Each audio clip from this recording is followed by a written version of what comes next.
Hey, what's going on, everyone? My name is Matt Jarbo. This is Three Buck Theater. And Harry Potter is a very interesting franchise because it's had its ups, it's had its downs, but ultimately it's maintained a good level of quality throughout. And by that, I mean the books and the movies and the play. The play was pretty good. I read the script, it was pretty good. Don't know if I really believed in the casting choice of Hermione, nothing to do with the actress' ethnicity, but just still keeping true to the character. It is what it is. Look, that just is what it is. But of course, now we have the Fantastic Beasts series, and that's been good for the most part. It's not without its problems, but it does leave me questioning where things are going to go with the future of the franchise, where things are going to go after Fantastic Beasts is over in the next 5 years, roughly 5, 6 years. It will be over. But Daniel Radcliffe has made a comment about it, and he says here that he thinks Harry Potter will ultimately get a reboot. And the thing is, he's not wrong. Not by a damn long shot, but I don't believe that it will ultimately be a movie reboot. I don't think they're going to go movie reboot. I just don't believe that. He says here that I'm sure there will be some other version of it. I know I'm not the last Harry Potter I'm going to see in my lifetime. We've already got a few more. Of course, he's referring to the actors who portrayed Harry Potter in the stage play of Harry Potter and the Cursed Child, which takes place nearly 2 decades after the events of Harry Potter and the Deathly Hallows. There's also been some rumors about that being developed into a film, but I don't believe that's going to happen. And then, of course, he goes on to say here, it will be interesting to see how long those films stay. I feel like there's a sacredness around them at the moment, but that will go and the shine will wear off at some point. It will be interesting to see if they reboot them just to do the films again or to do a series.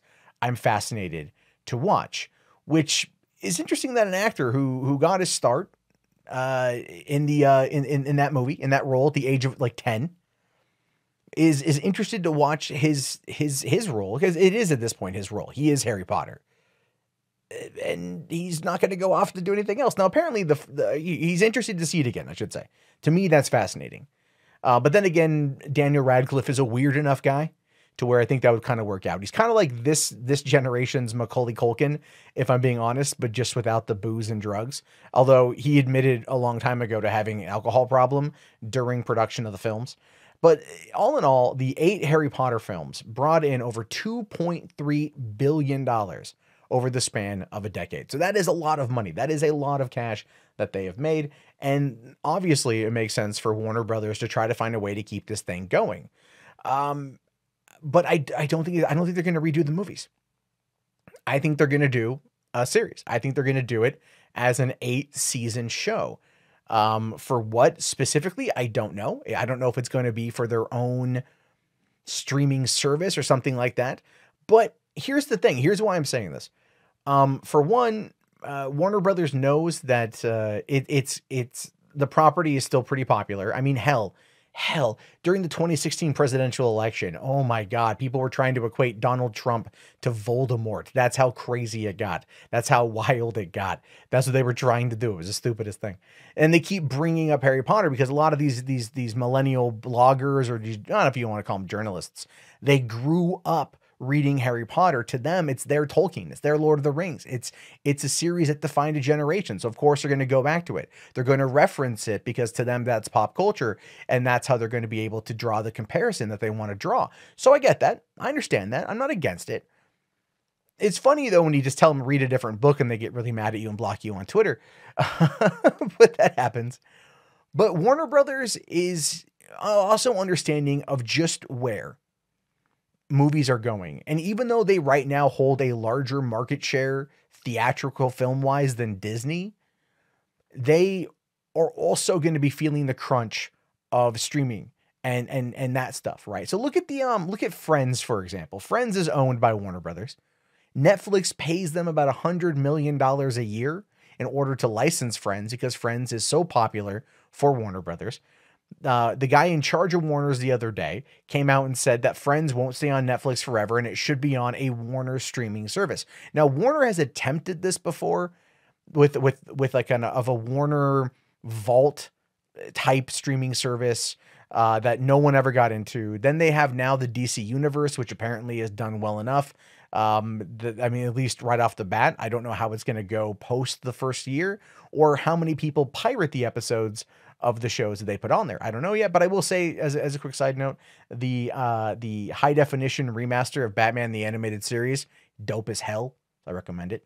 So they could sit there and redo Harry Potter as a series for something like that. Now, if you want my honest opinion, what would be the best course of action to get people in the door would be to announce a Harry Potter television series, an 8-season show on DC Universe. Yeah, I know it's meant for DC stuff too, but they could branch off into more of the fantastical Warner Brothers stuff there. They could do that. They could put it on there and no one would really care. CBS All Access has Star Trek. It's not necessarily relegated to Star Trek. DC Universe, well, yes, it does have DC in the name. It's still a Warner Brothers owned property. And I would argue that would be the best course of action for them to actually, for one, sell the service, and two, to give the fans what they want, which is a direct season-long adaptation. And if you've read the book, if you've read the series, you know how many creative liberties they took with that thing. You know how many creative liberties they took. And it was like, give me Peeves. God damn it, give me Peeves. But at this point, we have to wait and see what's going to happen with all that. I do feel that ultimately it's going to come. I just don't know when. Give it, 2021, 2022. Let it be, let it be 20 years past the first film coming out, or 10 years past the last film coming out.